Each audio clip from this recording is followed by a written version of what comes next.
चलो नेक्स्ट क्या देखना अपन को कि problems with medical education, problems with medical education, है ना।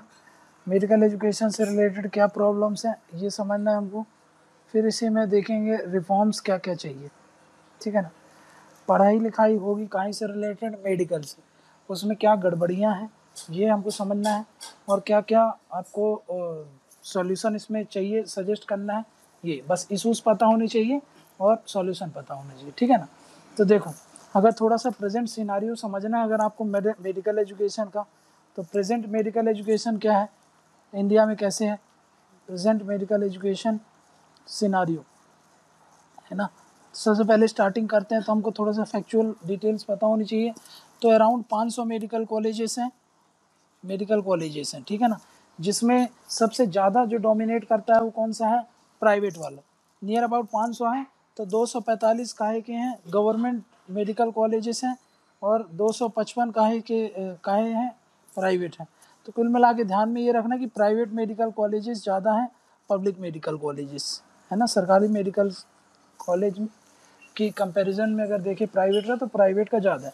उसमें भी अगर स्टेट वाइज देखें तो सबसे ज़्यादा मेडिकल कॉलेजेस किस स्टेट में हैं, तो वो कर्नाटक में। और ओवरऑल अगर रीजन पूछे आपसे तो साउथ इंडिया में सबसे ज़्यादा हैं, साउथ इंडिया, है ना। ये तेलंगाना, आंध्र प्रदेश और कर्नाटक, इनमें तो सब ज़्यादा मिल लेंगे आप, ठीक है ना। साउथ इंडिया में ज़्यादा मेडिकल कॉलेजेस हैं as compare to north India, ठीक है ना। स्टेट वाइज अगर मैं बात करूँ तो कर्नाटक के पास सबसे ज़्यादा है, Karnataka has highest number of medical college, ठीक, highest number of medical college, ठीक है। मेडिकल कॉलेजेस सब ज़्यादा कहाँ है, तो कर्नाटक के पास, ठीक। अब देखते हैं कि भाई सबसे इम्पोर्टेंट, अब अपन उस पर आ जाते हैं काहे में, जो प्रॉब्लम्स की बात कर रहे थे, है ना, प्रॉब्लम्स। तो देखो प्रॉब्लम्स की क्या बात है, तो सबसे पहली प्रॉब्लम ये है कि हमारा जो एजुकेशन सिस्टम है वो जितना मैन फोर्स रिक्वायर है, जितना ह्यूमन रिसोर्स रिक्वायर है, उतना प्रोड्यूस नहीं कर पा रहा है। मतलब सबसे पहला क्या है, डॉक्टर पेशेंट रेशियो बहुत कम है ना। भाई डॉक्टर जितना प्रोड्यूस करते हैं इंडिया में, जितना प्रोड्यूस करते हैं वो कम है, और जितना प्रोड्यूस करना चाहिए उसके कंपैरिजन, तो doctor patient ratio is too less, है ना, बहुत कम है। सबसे पहली प्रॉब्लम ये, हमारा ये जो एजुकेशन सिस्टम है, ये एजुकेशन सिस्टम जो है मेडिकल एजुकेशन, वो कितना डॉक्टर प्रोड्यूस करता है, 1 डॉक्टर फॉर 11,528 इतने लोगों में, है ना। ये इतने पीपल्स में एक डॉक्टर है इंडिया में, ठीक है ना। और एक नर्स है, ये नर्स की बात कर लूँ अगर मैं, ये नर्स है काहे में, 483 में, है ना, इतने लोगों में। जबकि ये बहुत ज़्यादा है, समझ में, एक्सेस में है। हमको इसको ग्लोबल स्टैंडर्ड के कंपैरिजन में बहुत ज़्यादा है, मतलब बहुत ज़्यादा, मतलब कि भाई इतने पॉपुलेशन में कम से कम नहीं तो भाई 10 डॉक्टर होने चाहिए, और हमारे यहाँ एक डॉक्टर है, समझ में गया। तो भाई एक डॉक्टर बहुत लोगों को कैटर करता है, ये बड़ी प्रॉब्लम की बात है। इसके कारण क्या होता है कि रूरल एरियाज़ में सप्लाई कम हो जाती है डॉक्टर्स, समझा क्या। मतलब क्या है, शॉर्टेज ऑफ स्टाफ। इसके अलावा सिर्फ डॉक्टर की बात नहीं कर रहा हूँ मैं, शॉर्टेज ऑफ स्टाफ, फार्मेसी वगैरह, ये जो फार्मासिस्ट वगैरह होते हैं इनका भी कमी है, नर्स का है, ठीक है ना। टेक्निकल जो लोग चाहिए रिक्वायरमेंट वो सब के लिए, ठीक है ना। अब एक चीज़ ये याद रखो, इंडिया में क्या है कि हाईएस्ट नंबर ऑफ कॉलेज है, समझ में आएगा, बट फिर भी वो जितना ह्यूमन फोर्स रिक्वायर होना चाहिए उतना नहीं प्रोड्यूस कर पा रहे हैं, है ना। थोड़ा सा नोट ये भी कर लो, नोट ये कि India has highest number of medical college, highest number of medical college, medical colleges, है ना, क्लियर है ना। बट स्टिल मैंने क्या बताया कि जो अगर हम साइज बात करें, साइज ऑफ ग्रेजुएटिंग क्लास, मतलब कितने लोग इसमें से ग्रेजुएट करते हैं मेडिकल कॉलेजेस से, वो कम है ना, इज़ वेरी स्मॉल, ठीक है ना। आपको भी पता है कि बहुत कम लोग मेडिकल की साइड में जाते हैं, ठीक है ना। तो ये भी एक दिक्कत है, ठीक है ना, क्लियर है ना, ठीक। ज़रूरत कितने की है, देखो अगर मैं बात करूं आपसे, देखो नेक्स्ट फीचर क्या है, नेक्स्ट फीचर क्या बोलो उसको, ये बोलो कि भाई कॉलेज बढ़ाने की ज़रूरत है, नीड फॉर कॉलेजेस कॉलेजेस को बढ़ाने की ज़रूरत है, इनको एक्सपांड करने की ज़रूरत है। समझेगा? मतलब कितना एक्सपांड करना है? इतना एक्सपांड करना है कि भैया हमको हर साल 1 मिलियन डॉक्टर्स को प्रोड्यूस करने की ज़रूरत है इंडिया में। जिस हिसाब से रिक्वायरमेंट बढ़ रही है उस हिसाब से हमको रिक्वायरमेंट कितनी है? रिक्वायरमेंट है कि भाई 1 मिलियन डॉक्टर एवरी ईयर ये प्रोड्यूस कर पाए हमारा एजुकेशन सिस्टम, इतनी हमको रिक्वायरमेंट हो रही है। समझ में गया? तो पहला दिक्कत क्लियर है, पहली प्रॉब्लम्स क्या है। नेक्स्ट प्रॉब्लम क्या बता रहा हूँ मैं, नेक्स्ट देख लो यहाँ पे। नेक्स्ट ये बोल रहा हूँ कि भाई हमारा जो ये मेडिकल एजुकेशन है ना, मेडिकल एजुकेशन ये काहे पे चल रहा है? रोट लर्निंग पर चल रहा है। रोट लर्निंग का मतलब क्या होता है? रट्टाफिकेशन। समझना क्या? मेडिकल कॉलेजेस में ये डोमिनेट कर रहा है। क्लियर है ना कि भाई यहाँ पर एग्ज़ाम पैटर्न का है, यहाँ का जो भी एग्ज़ाम पैटर्न होता है, एग्ज़ाम पैटर्न मतलब जिस पर ये एग्ज़ाम होते हैं, एग्ज़ाम पैटर्न की क्या डिमांड होती है? इसकी डिमांड है क्या? Rote learning. समझना कि भाई रट्टा मारो आप, रट्टा जितना ज़्यादा से ज़्यादा रट्टा मार सकते हो मेडिकल में उतना डिमांड हो रहा है। समझना क्या? और ये क्या इग्नोर कर देते हैं? इग्नोर कर देते हैं ह्यूमैनिटेरियन क्राइटेरिया। मतलब भी अदर स्किल्स जो रिक्वायरमेंट होती है ना, ह्यूमैनिटेरियन क्राइटेरिया जैसे क्रिटिकल थिंकिंग वगैरह, ये सब चीज़ों को थोड़ा सा इग्नोर करा जा रहा है एग्ज़ाम पैटर्न पे। फील्ड पर नहीं बात कर रहा हूँ, एप्लीकेशन में तो आप रट्टा क्या ही मारोगे, पर एग्ज़ाम पैटर्न जो है यहाँ पर रोट लर्निंग पर ज़्यादा फोकस हो गया। क्लियर है? तो ये एक प्रॉब्लम समझ में आती है, ठीक है ना। नेक्स्ट प्रॉब्लम क्या है? नेक्स्ट ये प्रॉब्लम है कि जो सिलेबस है, सिलेबस कैसा है? सिलेबस आउटडेटेड है, बैकडेटेड है ना। बैकडेटेड है मतलब आउटडेटेड है, पुराने तरीके से सिलेबस चल रहा है, आज की प्रेजेंट रिक्वायरमेंट के हिसाब से सिलेबस नहीं है। दूसरा टीचिंग स्टाइल जो है ना, टीचिंग स्टाइल उसमें भी प्रॉब्लम है। कैसे क्या प्रॉब्लम अभी दिखाते हैं, आप समझाते हैं। अब क्या है देखो, वेस्टर्न कंट्रीज में ये मेडिकल स्टडीज़ हैं जैसे, है ना, और उनका सिलेबस है वो टाइम टू टाइम अपडेट होता रहता है। समझ में कि वहाँ की रिक्वायरमेंट के अनुसार। लेकिन हमारे यहाँ मेडिकल स्टडीज़ के जो सिलेबस हैं वो अपडेट नहीं होते, है ना, नॉट अपडेटेड अकॉर्डिंगली। ठीक, वो अपडेट नहीं होते। समझ में क्या? जैसे नए नए डोमेन्स आ रहे हैं, जैसे अभी देखो जीका वायरस, ये सब वायरस, इन पर ज़्यादा से ज़्यादा थोड़ा सा पढ़ाना लिखाना चाहिए ना, क्योंकि भाई इन्फ्लुएंजा अब सबसे ज़्यादा डोमिनेट कर रहा है। बट इनसे रिलेटेड हार्डली सिलेबस में कुछ रहता है ना। मतलब न्यू डोमेन्स को, जो न्यू डोमेन्स होते हैं, new domains of medical science, medical science के जो नए नए डोमेन्स हैं वो क्या हो रहे हैं? वो हार्डली उसको टच किया जाता है ना, हार्डली टच्ड अपॉन, है ना, उनको टच ही नहीं किया जाता। क्लियर है? उनको पढ़ाया ही नहीं जाता। ठीक, क्लियर। अब देखो, अब यहाँ पे हमने ये देखा कि भाई ये तो उससे रिलेटेड हो गया, सिलेबस से रिलेटेड। अब एक बात समझो, अब टीचिंग स्टाइल की क्या बात कर रहा था मैं, टीचिंग स्टाइल में तो भाई यहाँ पे जो टीचिंग स्टाइल है ना, टीचिंग स्टाइल है अपने यहाँ टीचिंग स्टाइल काहे से रिलेटेड होती है? टीचर सेंट्रिक पैटर्न होता है। टीचर के आसपास इर्द गिर्द रह करके ही जो सीखते हैं, टेक्नोलॉजी रिलेटेड नहीं रहता। वेस्टर्न कंट्रीज में क्या होता है, टीचर्स तो रहते ही हैं बट वो टेक्नोलॉजी फ्रेंडली ज़्यादा होते हैं, वो टेक्नोलॉजी रिलेटेड सीखते हैं ज़्यादा चीज़।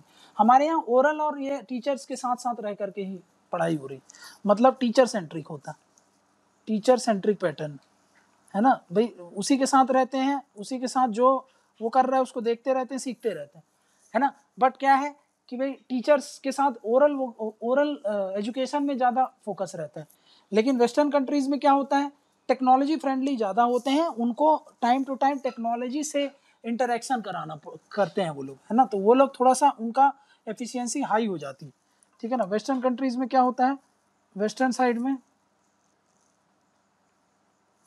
टेक्नोलॉजी सेंट्रिक होते हैं।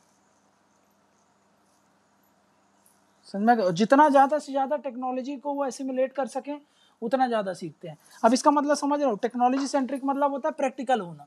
अब जैसे आईसीयू के बारे में अगर आपको पढ़ना है तो आईसीयू मशीन वगैरह सब कुछ देखो कैसा क्या काम करता है। ओरल क्या पढ़ेगा आदमी, ओरल में बता दिया जाए ये मशीन है, ये मशीन है, ये ऐसे काम करती है। टीचर्स ऐसे ही कर रहे हैं यहाँ पे, समझा क्या? क्योंकि भाई अब उसके बारे में अगर आपको आइडिया लग जाए तो टीचर ने जो बता दिया वो है, देख के आप समझ करके नहीं करते हो, समझा क्या? प्लस ये जो क्वालिटी है, क्वालिटी ये सिलेबस और इसके साथ नेक्स्ट जो फीचर आप बोल सकते हो उसको क्वालिटी ऑफ एजुकेशन कैसा है, क्वालिटी ऑफ एजुकेशन है ना, मेडिकल एजुकेशन वो भी कैसा है, इंडिया में पुअर क्वालिटी का एजुकेशन। क्यों? क्योंकि सिलेबस ही आउटडेटेड हो गया, तो और आप अपडेट भी नहीं कर रहे हो रेगुलर अपने आप को, तो क्या होगा, क्वालिटी घटिया हो जाएगी। नेक्स्ट क्या इश्यूज हैं, स्किल्ड टीचर्स नहीं है, समझ में, लैक ऑफ स्किल्ड टीचर्स, ठीक है ना। अब देखो हमारे यहाँ जो टीचर्स की रिक्रूटमेंट होती है ना, टीचर्स की जो रिक्रूटमेंट होती है, मतलब जो टीचर्स को लिया जाता है मेडिकल एजुकेशन में, वो बेस्ड ऑन काहे पर है, बेस्ड ऑन डिग्री है, बेस्ड ऑन डिग्री, समझा क्या ना। और उनके एक्सपीरियंस के आधार पर नहीं होता। वेस्टर्न कंट्रीज में क्लिनिकल एक्सपीरियंस क्या रहा आपको, उसके अनुसार भी आपको एज अ गेस्ट टीचर और बाकी चीज रखते हैं वो, ताकि आप उनको बता सको, है ना, and not on their clinical experience. ठीक, ये आपने इतना समय काम किया है मेडिकल सेक्टर में, उससे इनको कुछ लेना देना नहीं है, काहे से लेना देना है, आपके पास डिग्री है कि नहीं, समझा क्या। इससे क्या होता है, इससे क्या हो रहा है, इससे ये हो रहा है कि भाई डिग्री वाले के पास तो थ्योरेटिकल नॉलेज है, ये क्लिनिकल एक्सपीरियंस वाले के पास तो प्रैक्टिकल नॉलेज है, तो इससे क्या होता है, और मेडिकल सेक्टर में प्रैक्टिकल नॉलेज ज़्यादा मायने रखती है, टेक्निकल सब्जेक्ट में प्रैक्टिकल नॉलेज ही ज़्यादा मायने रखता है। इससे क्या होता है, इससे इफेक्टिवनेस जो होती है ना, इफेक्टिवनेस ऑफ नॉलेज, उस नॉलेज को कितना इफेक्टिव रूप से आप यूज़ कर सकते हो वो कम हो जाती है, समझा क्या। और टीचर्स भी उसको बेटर तरीके से समझा नहीं पाते, समझा क्या। प्लस टीचर्स की ट्रेनिंग भी मिसिंग है यहाँ पर, टीचर्स ट्रेनिंग वो भी कम है, मिसिंग है। प्लस टीचर में इनोवेशन नहीं होता, क्योंकि भाई इनके पास क्लिनिकल एक्सपीरियंस नहीं है, तो इनोवेशन कहाँ से होगा, है ना। टीचर्स का जो टीचिंग रिलेटेड इनोवेशन है, इनोवेशन इज ऑल्सो लैकिंग, है ना, वो भी कमज़ोर पड़ जा रहा है, ठीक, उसमें भी ज़्यादा कुछ है नहीं, समझा क्या। दूसरी बात, इंडिया में जो टीचर्स हैं उनकी सैलरी अगर आप करोगे कंपेयर वेस्ट के जो डेवलप्ड कंट्रीज़ हैं, है ना, और या फिर डेवलपिंग कंट्रीज़ में जैसे चाइना वगैरह हैं, तो वहाँ पे सैलरी भी बहुत कम है, समझ में क्या। सैलरी बहुत कम दिया जाता है टीचर्स को, इसीलिए उनको थोड़ा सा मोटिवेशन नहीं मिलता ज़्यादा काम करने के लिए, एफर्ट लगाने की, समझा क्या। इससे क्या होता है, जब आप सैलरी कम दोगे, सैलरी कम देने से क्या होता है, एक तो आप बेस्ट टैलेंट हायर नहीं कर पाओगे। बेस्ट टैलेंट भाई, अब देखो ये वाला जो क्राइटेरिया है ना सैलरी, ये ज़्यादा कहाँ पर, सबसे कम कहाँ पे मिलता है, जो गवर्नमेंट कॉलेजेस हैं, है ना, वहाँ पर कम दिया जाता है एज कम्पेयर टू प्राइवेट में तो फिर भी ज़्यादा दिया जाता है प्राइवेट, ठीक है ना। अब जब गवर्नमेंट में आप कम सैलरी दोगे तो भाई वो लोग मूव नहीं कर जाएंगे प्राइवेट सेक्टर में, जब सैलरी कम होती है। देखो इधर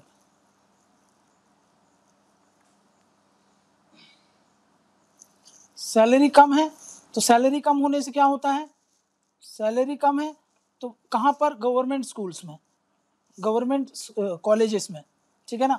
अब गवर्नमेंट कॉलेजेस में आपने सैलरी कम दी, तो इससे क्या होगा, पहली बात अगर आप ये करोगे तो भाई जो इफेक्टिव जो टीचर्स होंगे, है ना, जो असरदार टीचर होंगे, इफेक्टिव टीचर्स होंगे, वो मूव कर जाएंगे प्राइवेट सेक्टर में, will move to private sector. हाँ, प्राइवेट सेक्टर में चले जाएंगे ना, प्राइवेट सेक्टर में चले जाएंगे तो भाई गवर्नमेंट के पास, यहाँ पर गवर्नमेंट कॉलेज में पुअर टैलेंट आएगा कि नहीं आएगा, क्योंकि आप तो पैसा दे नहीं रहे हो, तो पुअर टैलेंट ही आ पाएगा आपके पास।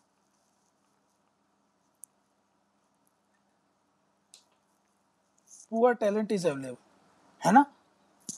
तो इस हिसाब से गवर्नमेंट कॉलेजेस में भी पुअर टैलेंट है, प्राइवेट कॉलेजेस में टैलेंट बढ़ता जाएगा, समझ में आएगा ना, वहां पर ज्यादा इफेक्टिव टीचर्स होने लगेंगे। तो फिर बात वही हो जाएगी ना, एजुकेशन का प्राइवेटाइजेशन ही होने लगा। तो गवर्नमेंट को यहाँ पर ध्यान देने की जरूरत है, ठीक है ना। प्लस यहाँ पर जो काम करते हैं गवर्नमेंट टीचर्स में प्लस गवर्नमेंट हॉस्पिटल्स में, उनको फ्रीक्वेंट ट्रांसफ़र का इशू रहता है ना, फ्रीक्वेंट ट्रांसफ़र इशूज़। प्राइवेट में ये सब चीज़ झमेला होता नहीं है ना। तो ये भी एक दिक्कत हो रही है, जिसके कारण यहाँ पर टीचिंग में दिक्कत हो जाती है। क्लियर है ना। नेक्स्ट देखो, नेक्स्ट क्या इशूज़ हैं। नेक्स्ट इशू है डिस्पैरिटी को लेकर के, disparity in infrastructure across different states. देखो, इंडिया में अलग अलग स्टेट्स हैं, उन पर मेडिकल कॉलेजेस वगैरह और उनसे रिलेटेड इंफ्रास्ट्रक्चर, जैसे कि उनसे रिलेटेड जो भी फैसिलिटीज़ होती हैं, रिसर्च ट्रेनिंग इंस्टीट्यूट्स होते हैं, उन सब की अगर हम बात करें तो भाई ये पूरे स्टेट में समान रूप से नहीं दिखता है, असामान्य पैटर्न दिखता है हमको। जैसे कि सिर्फ 4 स्टेट की बात करें अगर हम, ओनली 4 स्टेट, अभी बताया था मैंने आपको, आंध्र प्रदेश, ठीक है, कर्नाटक, महाराष्ट्र और तमिलनाडु। सिर्फ यहाँ पर टोटल सीट अगर मैं बात करूँ, टोटल सीट काहे में, मेडिकल कॉलेजेस में, है ना, मेडिकल कॉलेजेस में, वो है आपकी नियर अबाउट 2.4 लाख, है ना, पूरे इंडिया में, जिसमें से 1.3 लाख मतलब 50% से ज़्यादा तो अकेले ये 4 स्टेट में। क्लियर है। तो इससे रिलेटेड जो भी इंफ्रास्ट्रक्चर डेवलप होगा इसी स्टेट में ज़्यादा होगा ना। तो भाई असामान्य हो गया ना ये पैटर्न, सारे राज्य में सामान्य रूप से ये कॉलेज के जो सीट्स होती हैं वो डिस्ट्रीब्यूट होना चाहिए, बटे हुए होना चाहिए। बट यहाँ पर हमको क्या देखने को मिलता है कि कॉलेज की जो सीट्स हैं वो असामान्य रूप से हैं। ठीक है, ठीक। तो ये भी एक दिक्कत है, ये हमने समझ लिया क्या दिक्कत है। नेक्स्ट समझो, नेक्स्ट है जो सोशल अकाउंटेबिलिटी है, वो भी इंडिया में लैक करती है। Lack of social accountability, lack of social accountability. अब सोशल अकाउंटेबिलिटी क्या होता है, जैसे कि डॉक्टर्स होते हैं, डॉक्टर्स ने कोई काम किया तो भाई उनको जनता के प्रति भी उनका वो होना चाहिए ना, कोई मोरल रिस्पॉन्सिबिलिटी होनी चाहिए, लीगल रिस्पॉन्सिबिलिटी होती है। बट इंडिया में जो मेडिकल सिस्टम है और मेडिकल एजुकेशन है, उनमें हम जो आपकी जो सोशल रिस्पॉन्सिबिलिटी है उनसे रिलेटेड चीज़ हम उनको सिखाते नहीं हैं, समझाते नहीं। यही तो होता है कि भाई नेग्लिजेंस हो जाता है ना, एपैथी हो जाता है, एपैथेटिक हो जाते हैं टुवर्ड्स सोसाइटी। ये भी एक गड़बड़ हो रही है, समझ में। ऑस्ट्रेलिया में क्या होता है, ऑस्ट्रेलिया का एक मॉडल बताता हूँ आपको। आपने सोसाइटी की तरफ से आपको फ्री में एजुकेशन मिल रहा है, आपको सब्सिडी मिल रही है, आपको स्कॉलरशिप मिलती है, ठीक है ना। अब स्कॉलरशिप मिल गई तो आपकी भी मोरल रिस्पॉन्सिबिलिटी होती है कि कुछ साल तक वहाँ पर 2 साल तक आपको गाँव में जा करके सर्व करना पड़ता है। मतलब आप पे बैक करते हो, आप जो सोसाइटी से लेते हो उसको पे बैक करो आप, समझना क्या। बट ये इंडिया में ऐसा नहीं होता। एक तो आप एम्स से पढ़ते हो, सब पैसा लगा के स्कॉलरशिप, और फिर आप भग जाते हो विदेश, ठीक है ना। तो आपके पास कोई सोशल रिस्पॉन्सिबिलिटी नहीं, कोई सोशल अकाउंटेबिलिटी नहीं, समझ में ना। तो भाई ये है, थोड़ा सा ये बात याद रख लेना कि, और इनको ऐसी ट्रेनिंग भी नहीं दी जाती है ना। ये जो मेडिकल स्टूडेंट्स हैं, ये मेडिकल स्टूडेंट्स हैं, है ना, इनको ऐसी कोई भी ट्रेनिंग नहीं दी जाती, समझ में क्या। डू नॉट रिसीव क्या ट्रेनिंग। वो कौन सी ट्रेनिंग, वो ट्रेनिंग जिससे आपको समाज में अपना रोल बनाने का सिखाया जाता है, वो ट्रेनिंग नहीं होती, समझ में क्या। आयुर्वेद और इनमें यही सब चीज़ें तो ज़्यादा सिखाई जाती, समझ में क्या, कि भाई पीपल से ज़्यादा मासेस से कैसे जुड़ के रहना। बट यहाँ पर ये सब चीज़ें नेगलेक्ट हो जाती। तो ये ट्रेनिंग मतलब कौन सी ट्रेनिंग, ऐसी ट्रेनिंग जो कि इंस्टिल करे, विच इंस्टिल्स क्या, सोशल अकाउंटेबिलिटी, सोशल रिस्पॉन्सिबिलिटी, समझ क्या। As health practitioner, health practitioner कौन होते हैं, वही डॉक्टर्स वगैरह। जो हेल्थ रिलेटेड एक्टिविटीज को प्रैक्टिस करते हैं। ठीक है, तो ये जो हेल्थ प्रैक्टिशनर होते हैं उनको ये सब चीजें कभी सिखाई ही नहीं जाती, उनको ट्रेनिंग ही नहीं दिया जाता। जैसे आईएएस की ट्रेनिंग क्यों होती है ना, ऑल इंडिया सर्विसेज, और ये जो इनकी ट्रेनिंग होती है क्यों कराई जाती है ट्रेनिंग, ताकि एडमिनिस्ट्रेशन में क्या चाहिए, ज्यादा से ज्यादा लोगों को आपको कंट्रोल करना है, लोगों से जुड़ के रहना है, यही चीज तो ट्रेनिंग में सिखाई जाती है। बट इन डॉक्टर्स की ऐसी कोई ट्रेनिंग नहीं होती, समझ में क्या। ये एजुकेशन में ही ये सब चीजें सिखानी चाहिए ना, एजुकेशन लेवल पर ही, कॉलेजेस में ही ये सब चीज सिखाई जाए। बट ये सब चीजें शुरू से ही आप निगलेक्ट करते हो तो बाद में क्या ही होगा आप। ठीक है, नेक्स्ट क्या बोल रहा हूँ, सोशल अकाउंटेबिलिटी हो गया। इंडिया में अब क्रेज विथ सुपर स्पेशलिटी कम है, विदेश में सुपर स्पेशलिटी पर ज्यादा होता है, हमारे यहाँ बस जो सब झोला ही छाप डॉक्टर होते हैं। वहां पर आप देखना कि भाई आपको एक्सपर्टीज मिलेगा, हर चीज का एक्सपर्ट डॉक्टर मिलता है। तो यहाँ पर craze with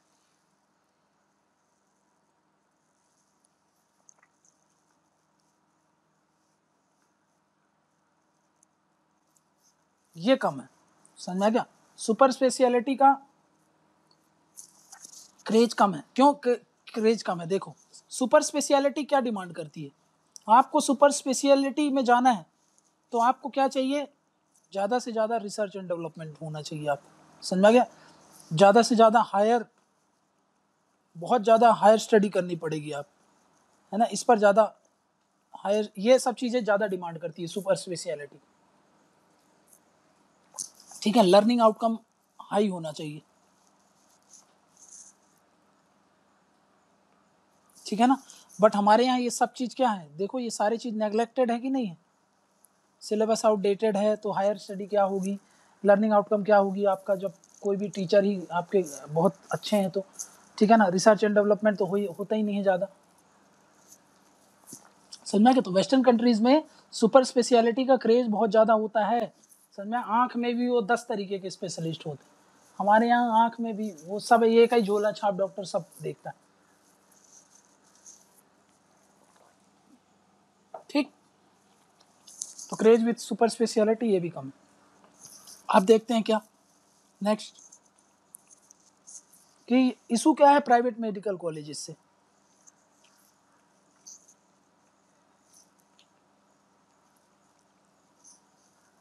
private medical colleges में क्या इशू है, अब देखो आफ्टर 1990s ये एरा काहे का था, एलपीजी का, एलपीजी पर ज़्यादा जोर दिया गया, मतलब प्राइवेटाइज करने की बात ज़्यादा रहती है, तो यहाँ पर प्राइवेट मेडिकल कॉलेजेस की संख्या बढ़ने लगी, है ना, प्राइवेट मेडिकल कॉलेजेस जो होते हैं उनकी संख्या बढ़ने लगी, समझ में क्या। अब ये इतनी ज़्यादा बढ़ने लगी, इसको बोलते हैं मशरूमिंग अप, है ना, मशरूम जैसे यहाँ वहाँ दिखने लगे, मशरूमिंग अप, ठीक है ना, मशरूमिंग अप होने लगे, ठीक है ना। ये अब यहाँ पर ये मशरूमिंग अप होने लगे, अब इनको क्या चाहिए, ये मेडिकल कॉलेजेस जो होते हैं, मेडिकल कॉलेजेस होते हैं, इनको चाहिए फंडिंग, ठीक। अब यहाँ पर फंडिंग कहाँ से आती है, ये आती है बिजनेसमैन से, है ना, ये आती हैं आपके पॉलिटिशियंस की तरफ से। तो इसके कारण क्या हो रहा है, अब यहाँ इनको क्या है बताओ, इनको एक्सपीरियंस है क्या मेडिकल स्कूल्स को रन करने का, मेडिकल कॉलेजेस को रन करने का, इनके पास एक्सपीरियंस नहीं है, do not have experience in running medical colleges. अब मैक्स फोर्टिस ये सब अगर मेडिकल कॉलेजेस चलाएं तो समझ में आता है कि भाई एक्सपीरियंस्ड है, इनके पास टेक्निकलिटी है, सारे एस्पेक्ट्स हैं with respect to medical education. But यहाँ पर एक बिजनेसमैन, उसका पॉलिटिकल इंटरफेरेंस तो रहेगा ही ना फिर, है ना, बिजनेसमैन है, पॉलिटिशियन है, तो उसका इंटरफेरेंस नहीं रहेगा क्या मेडिकल कॉलेज में, है ना। तो उसमें वही करप्शन, धांधली, ये सब चीज़ें होती है, समझ गए होगे आप कौन सा एंगल में जाना चाह रहा हूँ, ठीक है। तो do not have experience in running the medical colleges, समझ में क्या। इसके कारण क्या है, इसके कारण क्या होता है, अब देखो इनको क्या चाहिए, इन रिटर्न इनको चाहिए भाई पैसा, ढेर सारा पैसा, ये उसी के लिए काम करते हैं।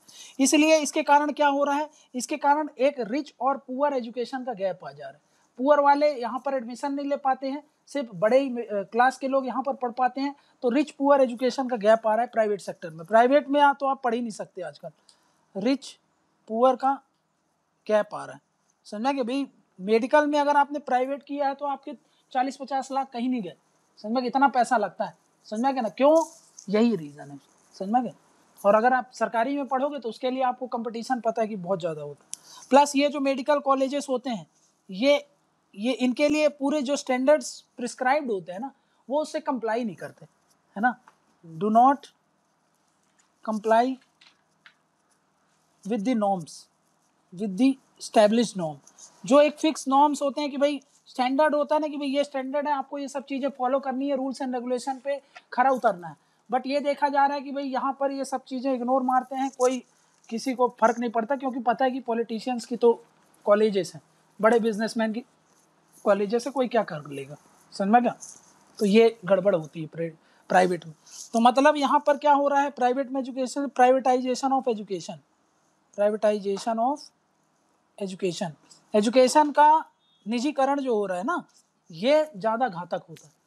कौन सा, मेडिकल एजुकेशन, ठीक है ना। मेडिकल एजुकेशन ये वाला पॉइंट थोड़ा सा याद रखना। इससे क्या हो रहा है कि गरीब यहाँ पर नहीं पढ़ पाता है ना। अगर आपको डॉक्टर बनना है ना तो आप देख लेना कोई भी गरीब आदमी नहीं बन पाएगा, वो हमेशा एक एलीट क्लास का लोग या फिर मिडिल क्लास भी बड़े मुश्किल से पढ़ा पाती है। पुअर का तो आप छोड़ ही दो, पुअर और डॉक्टर मतलब कोई रिलेशन ही नहीं है इनका, ठीक है ना।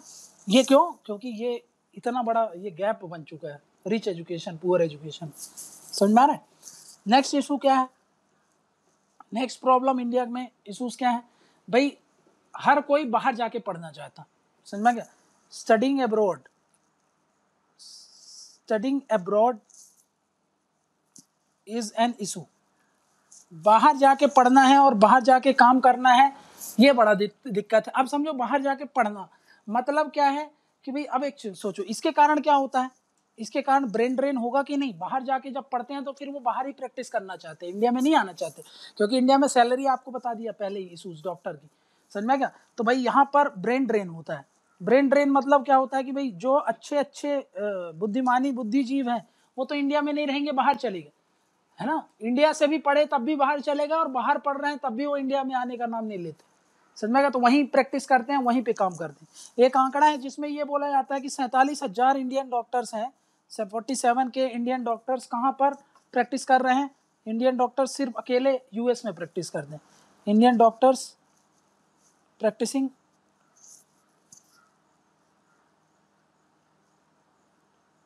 इन यूएस, समझ में क्या। और यही 25,000 डॉक्टर्स कहाँ हैं, 25,000 डॉक्टर्स कहाँ पर प्रैक्टिस कर रहे हैं, यूके में, ठीक है ना।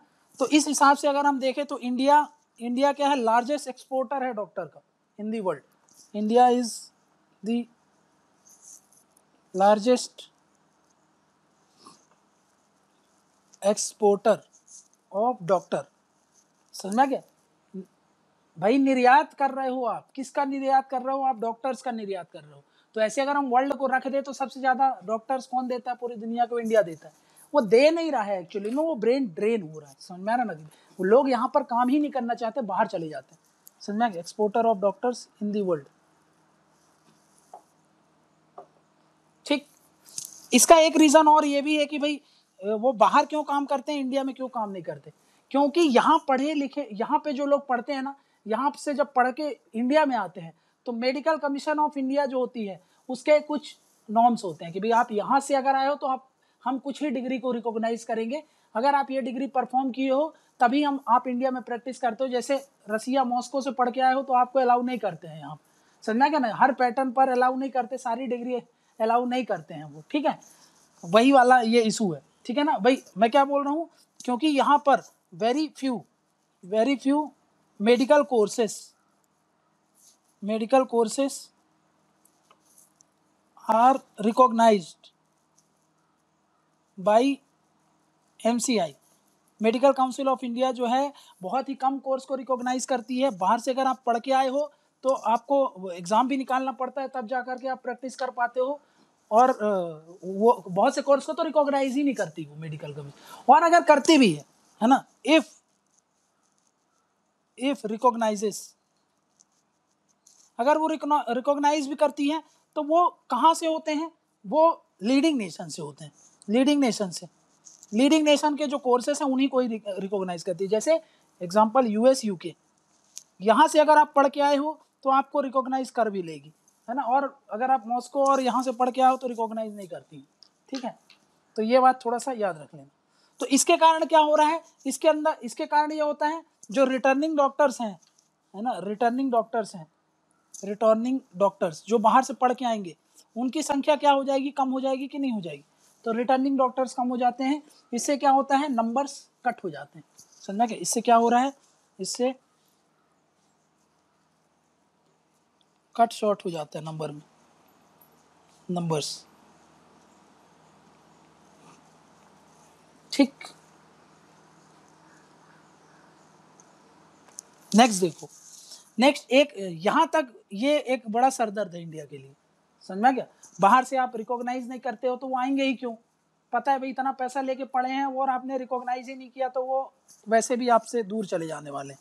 आप दूसरा समझो, ये है इंडिया, ये डॉक्टर इंडिया से ग्रेजुएटेड है, ये कहां चला जाएगा, अब्रॉड।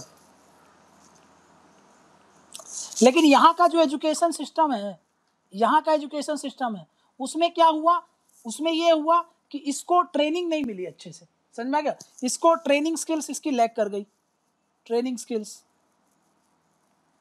है ना, यहाँ पर ट्रेनिंग स्किल्स क्या है, कम हो गई, ठीक है ना।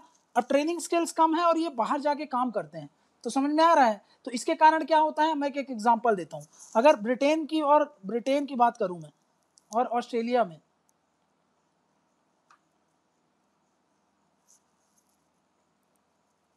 सबसे ज्यादा अगर कोई डॉक्टर्स यहाँ पर काम छोड़ते हैं ना तो इंडियन डॉक्टर्स, समझ में क्या, सबसे ज्यादा अगर इनको टर्मिनेट किया जाता है किसी डॉक्टर्स को, एक कंट्री की बात करें कि भाई आप ढंग से काम नहीं कर पा रहे हो, तो इंडियन डॉक्टर्स।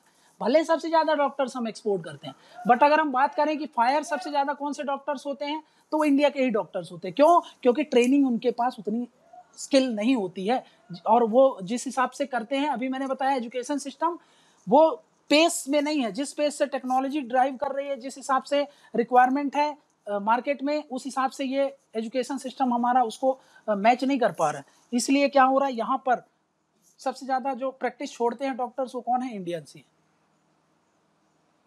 समझ में क्या, यहाँ पर अगर मैं बात करूं, medical graduates lose practising rights, सरकार मना कर देती है, वहां पे उनको अधिकार ही नहीं देती। More than any other foreign studied doctors, foreign studied doctors.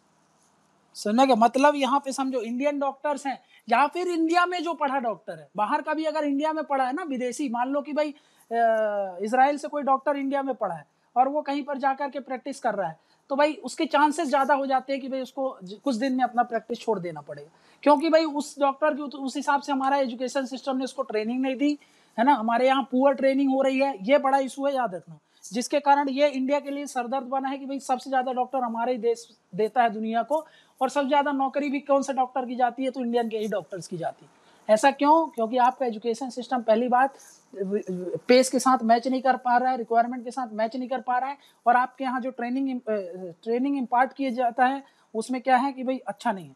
समझ में क्या ना, ठीक है ना। तो भाई ये एक गड़बड़ है, ठीक है ना। ऐसा क्यों, तो आपको पता है कि भाई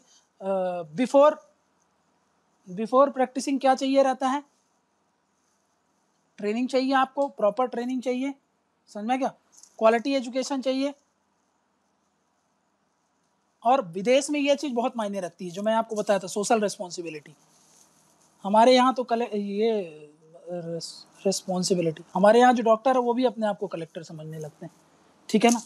तो ये अलग दिक्कत है, ठीक है ना। आप जाओ तो एपैथेटिक रहते हैं, ठीक है ना, बात करने के तरीके से। हाँ, प्राइवेट में जाओगे तो आप समझ जाओगे, क्योंकि प्राइवेट में आपसे पैसा चाहिए, तो फिर आपको वो वही समझेंगे कि भाई आप ही सब दानवीर हो, तो आपसे उस हिसाब से ट्रीट करें। आप मेडिकल में जाओ, एम्स में जाकर के देखना, डॉक्टर्स के बिहेवियर को देखो, डॉक्टर्स के उनको बात करने का तरीका देखो, आप समझ जाओगे। सोशल रिस्पॉन्सिबिलिटी कम है, सोशल अकाउंटेबिलिटी कम है। विदेश में ये सब चीज़ें नहीं चलती, विदेश में आप ऐसा अगर तेड़वाओगे उनसे तो आपको भगा दिया जाएगा, समझ में ना। तो ये सब चीज़ें लैक कर रही है, इसके कारण इंडिया के लिए ये भी एक बड़ा सरदर्द है, समझ में क्या ना। नेक्स्ट इशूज़ क्या है, नेक्स्ट इशूज़ हैं आपको करप्शन को लेकर के। करप्शन को लेकर, करप्शन को लेकर के क्या, करप्शन इन मेडिकल एजुकेशन, क्या इशूज हैं इसमें। जैसे चीटिंग को लेकर के बहुत सारे रिकॉर्ड्स मिलते हैं कि चीटिंग होती है इन एजुकेशन में, है ना। जब एग्जाम वगैरह होते हैं तो चीटिंग रिकॉर्ड्स हाई हैं यहाँ पर,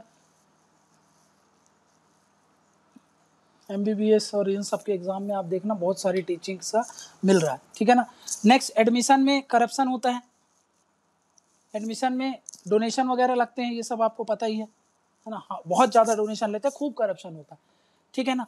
प्लीज़ इसके अलावा आप अनक्वालिफाइड हो, है ना, आप क्वालिफाई नहीं हो कि आपको जैसे प्रैक्टिस करना है ना एज अ डॉक्टर, तो आपको पहले क्वालिफिकेशन चाहिए होती है, आपके अंदर वो क्वालिटीज़ नहीं है, आप क्वालिफाई नहीं हो, फिर भी करप्शन से धांधली करके आपको वो सर्टिफिकेशन मिल जाता है और आप प्रैक्टिस करने लगते हो, तो उससे, लेकिन आप करने तो रहे हो बट आप क्वालिफाइड नहीं हो, तो इसके कारण क्या होता है, अनक्वालिफाइड प्रैक्टिशनर्स की संख्या बढ़ गई।